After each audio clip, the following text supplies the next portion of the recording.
রোহিঙ্গাদেরকে খ্রিস্টানরা এসে খ্রিস্টান বানাচ্ছে। খ্রিস্টান সংখ্যা যখন বেড়ে যাবে, এই আমেরিকায় তাদের হাতে অস্ত্র দিবে। পার্বত্য চট্টগ্রাম, কক্সবাজার, উখিয়াকে বাংলাদেশ থেকে বিচ্ছিন্ন করার চেষ্টা হবে। এক সাগর রক্তের বিনিময়ে তা ঠেকায় দিতে হবে।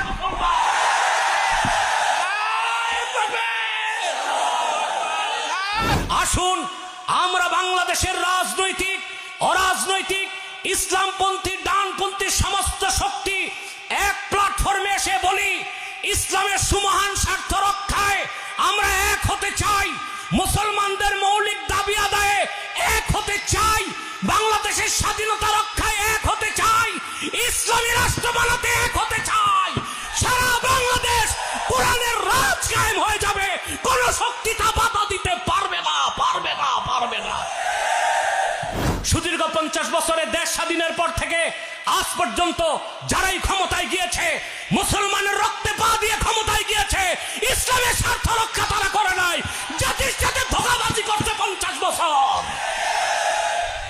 আমার ভাইয়েরা, যেভাবে বাংলাদেশে শত শত মর্দ মুজাহিদ ভারতীয় আধিপত্যবাদকে নস্যাৎ করে দিতে রক্ত দিয়েছে, যদি মার্কিন আগ্রাসন ধেয়ে আসে, এই দেশের ইসলামী জনতা আবারও বুকের রক্ত ঢেলে দিতে প্রস্তুত আছে। 10 মাস আগে বলেছিলাম আপনাদেরকে, ফ্যাসিবাদ ধ্বংসের পরে যে সুযোগ এসেছে তা যদি কাজে লাগাতে না পারেন, আগামী 50 বছরেও সুযোগ আপনাদের আর আসবে না। মানবাধিকার সংস্থা করার আর জায়গা পায় নাই, বাংলাদেশে করছে। গাজায় করো। আমার মুসলিম ভাইদেরকে নির্মমভাবে হত্যা করা হচ্ছে, সেখানে মানবাধিকার সংস্থা প্রতিষ্ঠা করো। ভারতে করো।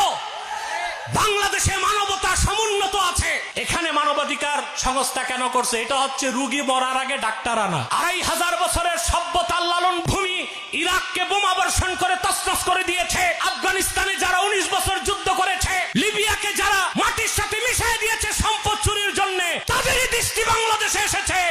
ওই চোখকে উপড়ে দেওয়া হবে। চট্টগ্রামবাসী, আপনারা প্রতিজ্ঞা নিতে হবে আপনাদের।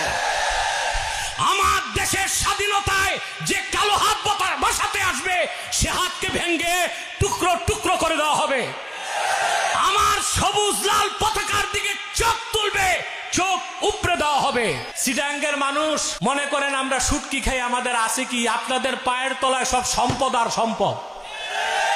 আল্লাহ তার হাবিবের শানে বেয়াদবি করলে শাস্তি দেবার কোনো আইন বাংলাদেশের সংসদে নাই।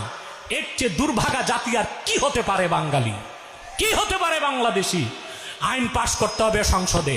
আল্লাহ তার হাবিবের শানে যদি কেউ বেয়াদবি করে, সাতেম হিসেবে তার মৃত্যুদণ্ড কার্যকর করতে হবে। যদি করা না হয়, জাতি মবক্রেসিতে নিয়োজিত হতে বাধ্য হবে। আইন হাতে তুলে নিবে। যে বেয়াদবি করবে, সরকার তার বিচার করবে। বিচার করতে সরকার ব্যর্থ হলে জনগণ সোর্ড অফ জাস্টিস, ইনসাফের তরবারি দিয়া মুরতাদ, নাস্তিক, কাফের, সাতেমের বিচার আদায় করে নিবে বাংলাদেশ। ওয়াখির দাওয়ানা আলহামদুলিল্লাহি রাব্বিল আলামিন। ওয়াসসালামু আলাইকুম ওয়া রাহমাতুল্লাহি তাআলা ওয়া বারাকাতুহু।